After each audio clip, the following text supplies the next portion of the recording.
எந்த விஷயத்திலும் ஒரேடியா வரம்பு மீறுவதும் கூடாது, ஒரேடியா வரம்பு தாழ்ந்து போவதும் கூடாது. நடுநிலையா இருக்கணும். கதாலிக்க ஜால்னாக்கும் உம்மத்தம் வசத்தல் தக்குன்னு ஷுஹதா அலன்னாஸ் அல்லாஹ் குர்ஆன்ல சொல்றான். இதனால தான் உங்களை நடுநிலையான உம்மத்தாக படைத்தோம் அப்படிங்கிறான். எந்த விஷயத்திலையும் நம்ம வந்து நடுநிலை மீறி போறதும் கூடாது, நடுநிலை இறங்கி போறதும் கூடாது. முத்தவசித்தா இருக்கணும், நடுநிலையா இருக்கணும். அந்த அடிப்படையில் தான் இந்த நாளைக்கு இந்த ஷபே பராத்தை பற்றி வரக்கூடிய ஹதீஸுகள், நிறைய ஹதீஸுகள் இருக்குது. இந்த ஷபே பராத்தை பற்றி, ஷாபான் 15 பற்றி வரக்கூடிய ஹதீஸுகள் நிறைய ஹதீஸுகள் இருக்குது.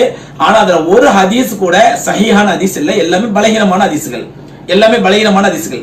பலகீனமான ஹதீஸ்களை வச்சு நம்ம அமல் செய்யலாமா அப்படின்னு சொன்னா, அதற்கு ஷரியத்துடைய சட்டம் ஹதீஸ் உசூலுல் ஹதீஸ் சொல்லுவாங்க. அந்த உசூலுல் ஹதீஸுடைய சட்டம் என்ன அப்படின்னு சொன்னா, அமல்களுடைய விஷயத்துல, ஒரு அமல் செய்யக்கூடிய விஷயத்துல ஒரு பலகீனமான ஹதீஸ் வந்திருக்குன்னு சொன்னா, அதற்கு எதிராக ஒரு பலமான ஹதீஸ் இல்லாத வரைக்கும், அதற்கு எதிராக ஒரு பலமான ஹதீஸ் இல்லாத வரைக்கும் இந்த பலகீனமான ஹதீஸை வச்சு அமல் செய்யறது முஸ்தஹப்ங்கிற லெவல்ல வரும். சுன்னத்து கூட கிடையாது, முஸ்தஹப் செஞ்சா அவன் நன்மை உண்டு, இல்லைன்னா இல்ல அப்படிங்கிற லெவல்ல உள்ளது அந்த பலகீனமான ஹதீஸ்களுக்கு. அதே மாதிரி ஒரு பலகீனமான ஹதீஸ் பல அறிவிப்பாளர் தொடர்ல வருது, பலர் தொடர்ல வருது, ஆனா எல்லாமே பலகீனமா இருக்குது அப்படின்னு சொன்னா, அந்த எல்லா பலகீனமான ஹதீஸ்களும் வேற வேற அறிவிப்பாளர், பலவீனமான அறிவிப்பாளர் இருந்தா அது எல்லாம் சேர்ந்து ஹசன்ங்கிற அந்தஸ்து வந்துடும். இதெல்லாம் உசூல் ஹதீஸ்ல உள்ளது. உலமாக்கள், முஹத்திஸீன்கள், ஹதீஸுடைய சட்டம் தெரிஞ்சவங்க, அவங்களுக்கு இதெல்லாம் புரியும். இந்த பராத்திர சம்பந்தமான வரக்கூடிய ஹதீஸ்கள் என்னன்னு சொன்னா, 4 விஷயங்கள் இதில் முன்னிலைப்படுத்தப்படுது, முக்கியத்துவப்படுத்தப்படுது. முதல் விஷயம் என்ன அப்படின்னு சொன்னா, கூமு லைலஹா வசூமு நஹாரஹா, அன்றைய இரவிலே ஷாபானுடைய 15 வந்து விட்டால் அன்றைய இரவிலே நின்று வணங்குங்கள், பகலிலே நோன்பு வையுங்கள். இது நபி ஸல்லல்லாஹு அலைஹி வஸல்லம் ஹதீஸ், பலகீனமான ஹதீஸ், பலமான ஆதாரபூர்வமான ரொம்ப உறுதியான ஹதீஸ் அல்ல, பலகீனமான ஹதீஸ். இந்த ஹதீஸ் படி நம்ம அமல் செய்யலாமா அப்படின்னு சொன்னா, இதற்கு மார்க்கம் தெளிவாக அறிந்த உலமாக்கள் தெளிவா சொல்றாங்க. குறிப்பா நம்ம தாருலும் தேவபந்து மதரசாவினுடைய தலைமை முஃப்தி அவர்கள் முதல் கொண்டு இதுல அழகா தெளிவா சொல்றாங்க. என்னன்னு சொன்னா, இது வந்து பலகீனமான ஹதீஸ்ங்கிறதுனால அந்த இரவிலே நின்று வணங்கலாமா, நின்று வணங்கலாம், வீட்டிலே தனித்தனியாக. பள்ளிவாசல் எல்லாத்தையும் ஒண்ணு சேர்த்து இத்தனை ரக்காத் தொழணும், அதுல 100 ரக்காத் தொழணும், அதுல முதல் ரக்காத்துல குல்லு அல்லாஹ் சூரா 100 தடவை ஓதணும், 2ஆம் ரக்காத்துல குல்யாயுல் காஃபிர் 50 தடவை ஓதணும், இப்படி எல்லாம் கதைகளையும் பொய்களையும் கட்டவிழ்த்து விட்டு இதை இபாதத்து மாதிரி காட்டுறது மிகப்பெரிய தவறு. அல்லாஹ்வுடைய இபாதத்தை எது இபாதத் என்று தீர்மானிக்கும் உரிமை அல்லாஹ்வுக்கும் அல்லாஹ் ரசூல் ஸல்லல்லாஹு அலைஹி வஸல்லம் அவர்களுக்கு மட்டும்தான் உண்டே தவிர, அல்லாஹ்வை தவிர, அல்லாஹ் ரசூலை தவிர யாருக்கும் இபாதத்தை இவ்வளவு செய்யணும் தீர்மானிக்கக்கூடிய உரிமை கிடையாது. அந்த அடிப்படையில நமக்கு தாருலும் தேவபந்து மதரசா ஃபத்வா கொடுத்திருக்காங்க, இது ஒரு முஸ்தஹபான அமல், தனித்தனியாக இன்ஃபிராதியாக செய்ய வேண்டிய அமல். அவங்க வீடுகள்ல நீங்க இஷா தொழுதுட்டு நீங்க விருப்பப்பட்டீங்கன்னா ஒரு 4 ரக்காத் எக்ஸ்ட்ரா அல்லாஹ் தொழுவுங்க, ஒரு 8 ரக்காத் அதிகமா தொழுவுங்க, ஒரு 10 ரக்காத் நஃபில் தொழுவுங்க, ஒரு 2 ரக்காத் தொழுவுங்க, தொழுது அல்லாஹ்ட்ட கேளுங்க, உங்களுக்காக கேளுங்க, முழு உம்மத்துக்காக கேளுங்க, முழு சமுதாயத்துக்காக கேளுங்க. அது இந்த நேரத்துல தேவை அதிகமா உள்ள நேரம் உம்மத்து, இந்த நேரத்துல அதிகமா துஆ செய்யுங்க. இது ஒரு முஸ்தஹபான அமல். சரி, அந்த பகல்ல நோன்பு வைக்கலாமா? இதுவும் ஆதாரப்பூர்வமான உறுதியான ஹதீஸ் அல்ல, பலகீனமான ஹதீஸ்ங்கிறதுனாலயும், இதுக்கு எதிரா அன்றைய தினம் நோன்பு வைக்காதீங்க அப்படின்னு சொல்லி பலமான ஹதீஸ் இது இல்லாததுனாலயும் அன்றைய தினம் நோன்பு வைக்கலாமா? முஸ்தஹபான நோன்பு வச்சா தவறு கிடையாது. கண்டிப்பா நம்ம பார்ப்போம். இதை விட உறுதியான நோன்பு எந்த நோம்புன்னு சொன்னா, ஒவ்வொரு மாதமும் 13, 14, 15 நோன்பு வைக்கிறது ரொம்ப உறுதியான நோன்பு. ரசூலுல்லாஹி ஸல்லல்லாஹு அலைஹி வஸல்லம் உறுதியா சொல்றாங்க, ஆதாரப்பூர்வமான ஹதீஸ் யாரும் மறுக்க முடியாது. ஒவ்வொரு வாரமும் திங்கள் கிழமையும் வியாழக்கிழமையும் நோன்பு வைப்பது கண்மணி நாயகம் ஸல்லல்லாஹு அலைஹி வஸல்லத்திலே வலியுறுத்தப்பட்ட சுன்னத்து. நம்ம இன்னைக்கு அதெல்லாம் செய்யறதே இல்ல. ரொம்ப உறுதியான சுன்னத்து ஒவ்வொரு திங்கட்கிழமையும் வியாழக்கிழமையும் நோன்பு வைக்கிறது, அதை செய்யறதே கிடையாது, கண்டுக்கிறதே கிடையாது. ஒவ்வொரு மாதமும் பிறை 13, 14, 15 இந்த 3 நாட்கள் நோன்பு வைப்பது வலியுறுத்தப்பட்ட சுன்னத்து, அதை யாருமே செய்யறது இல்ல. இது ஒரு முஸ்தஹப், சுன்னத்துக்கு கீழே உள்ள முஸ்தஹபான நோன்பு.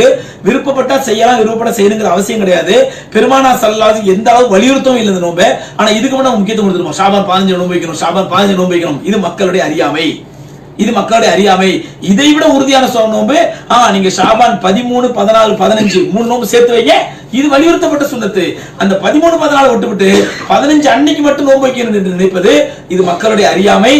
இல்சாம் மாலா இல்சம், மார்க்கத்தில் எது முக்கியத்துவம் இல்லையோ அதற்கு முக்கியத்துவம் கொடுக்கிற காரியமாயிடும். அதனால இது அவ்வளவு முக்கியத்துவம் வாய்ந்தது கிடையாது. முதல் விஷயம். இரண்டாவது விஷயம், மகஃபிர், அதாவது மௌத்தா போனவங்களுக்காண்டி மகஃபிரத் கேட்பது, கபிரிஸ்தானுக்கு போய் ஜியாரத் செய்வது. ரசூலுல்லாஹி ஸல்லல்லாஹு அலைஹி வஸல்லம் ஆயிஷா রাদিয়াল্লাহு தஆலா அறிவிக்கக்கூடிய ஹதீஸ், பெருமானார் ஸல்லல்லாஹு அலைஹி வஸல்லம் கபருக்கு போயிருக்காங்க என்ற இரவிலே. ஆனால் எப்படி போனாங்க? சஹாபாக்களை அப்புறம் கூட்டிட்டு வாங்க எல்லாரும் கபருக்கு போலாம். இது அவ்வளவு முக்கியமான இபாதத்தா இருந்திருந்தால் ரசூலுல்லாஹ் எப்படி தெரியுமா செஞ்சிருப்பாங்க?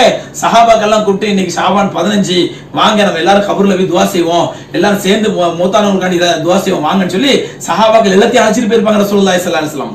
அல்லது நபி ஸல்லல்லாஹு அலைஹி வஸல்லம் எல்லா சஹாபாக்கள் நீங்க போங்க கபருக்கு போங்க, இன்னைக்கு ரொம்ப விசேஷமான ராத்திரி, மையத்துக்கெல்லாம் உங்களோட துஆ எதிர்பார்க்குது, நீங்க போய் அங்க போய் துஆ செய்யுங்க, அவங்களுக்கு சலாம் சொல்லுங்க கபர்களுக்கு போய் அப்படின்னு சொல்லியிருப்பாங்க. ஆனா பெருமானார் ஸல்லல்லாஹு அலைஹி வஸல்லம் இதெல்லாம் செய்யவே இல்லை. மாறா என்ன நடந்துச்சு? மறைஞ்சி மறைஞ்சி போறாங்க ரசூலுல்லாஹி ஸல்லல்லாஹு அலைஹி வஸல்லம் கபருக்கு போனாங்க, ஜன்னத்துல் பக்கீக்கு போனாங்க, மறைஞ்சி மறைஞ்சி போனாங்க. எந்த அளவுக்கு ஆயிஷா রাদিয়াল্লাহு தஆலா சந்தேகம் வந்துருச்சு, ரசூலுல்லாஹி ஸல்லல்லாஹு அலைஹி வஸல்லம் இந்த இரவிலே நம்ம வீட்ல தங்க வேண்டிய ரசூலுல்லாஹ் நமக்கு தெரியாம மறைஞ்சி மறைஞ்சி நம்மள சக்கரத்தி விட்டு போயிட்டாங்களோ அப்படிங்கிற ஆயிஷா রাদিয়াল্লাহு சந்தேகப்பட ஆரம்பிச்சிட்டாங்க. ஹதீஸ்களை தெளிவா வருது பாருங்க அந்த ஹதீஸ்ல. அப்ப இதெல்லாம் விட்டுவிட்டு வெறும் ரசூலுல்லாஹ் கபருக்கு போனாங்க கபருக்கு போனாங்க கபருக்கு போனாங்க புடிச்சிட்டு இன்னைக்கு நாம எல்லாம் கபருக்கு போனோம் என்று சொல்றது எந்த விதத்துல நியாயம்? இதுல இன்னொரு விஷயம் என்ன சொன்னா, மக்ரிபுக்கு பிறகு 3 யாசின் ஓதணும். அந்த 3 யாசின்ல முதல் யாசினுக்கு பிறகு முதல் யாசின் ஓதிட்டு உடல் ஆரோக்கியத்துக்கான துஆ கேட்கணும். இரண்டாவது யாசினுக்கு பிறகு ஹயாத் நீள்றதுக்கான துஆ கேட்கணும். மூன்றாவது யாசினுக்கு பிறகு ரிஸ்க் இப்படி இல்லாம கதலாம சொல்லுவாங்க. இது எல்லாம் பொய். கண்மணி நாயகம் ஸல்லல்லாஹு அலைஹி சொல்லி தரல, சத்திய சஹாபாக்கள் சொல்லல, மரியாதைக்குரிய நம்முடைய இமாம்களும் யாரும் சொல்லி தரல. இது எந்த கிதாபிலையும் கிடையாது. ஷாபான் 15 அன்னைக்கு மக்ரிபுக்கு பிறகு 3 யாசின் ஓதணும். யாசின் தினந்தோறும் ஓதுங்க. கல்புல் குர்ஆன், யாசின் என்பது அல் குர்ஆனுடைய இதயம். ரசூலுல்லாஹி ஸல்லல்லாஹு அலைஹி சொல்றாங்க குர்ஆனுடைய இதயம் கல்புல் குர்ஆன். அது வழக்கம்போல ஓதுங்க. ஒவ்வொரு ஃபஜ்ருக்கு பிறகு ஓதுங்க, ஒவ்வொரு மக்ரிப் பிறகு ஓதுங்க, தினந்தோறும் ஓதுங்க. வீட்ல பரக்கத் வரும், வாழ்க்கையில நிம்மதி கிடைக்கும், அல்லாஹ் ரிஸ்க் விபீரித்து பண்ணுவான். இது எப்போ கிடைக்கும்? இந்த ஷாபான் 15 அன்னைக்கு மட்டும் மக்ரிப் பிறகு 3 யாசின் ஓதணும், ஒவ்வொரு யாசினுக்கு பிறகு என்னென்ன துஆ ஓதணும். இது எதுக்குமே ஆதாரங்கள் கிடையாது. இதெல்லாம் பிதாத்துகள். அதனால தான் ஆரம்பத்துல சொன்னேன், அல்லாஹ்வுடைய தீனை பொறுத்த வரைக்கும் நாம நடுநிலையா இருக்கணும், நடுநிலை முத்தவசித்தா இருக்கணும். இதுதான் நடுநிலை. ஒரு சில பேரு இதுல வரம்பு மீறி போய் இப்படி தப்பலாம் செய்யறாங்க. என்ன செய்யறாங்க?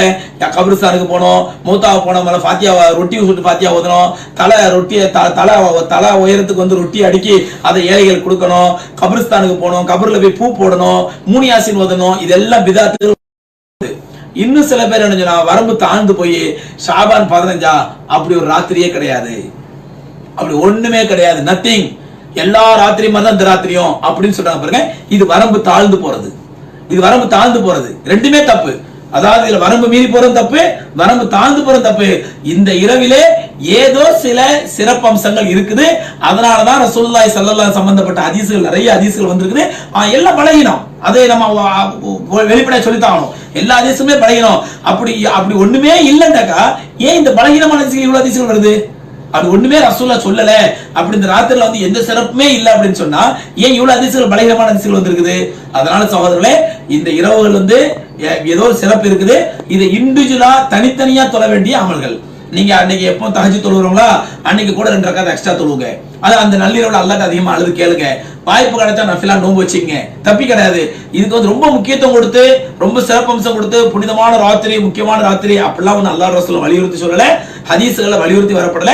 ஹதீஸ்கள் ஏதோ வந்திருக்குது, பலகீனமான ஹதீஸ்கள்.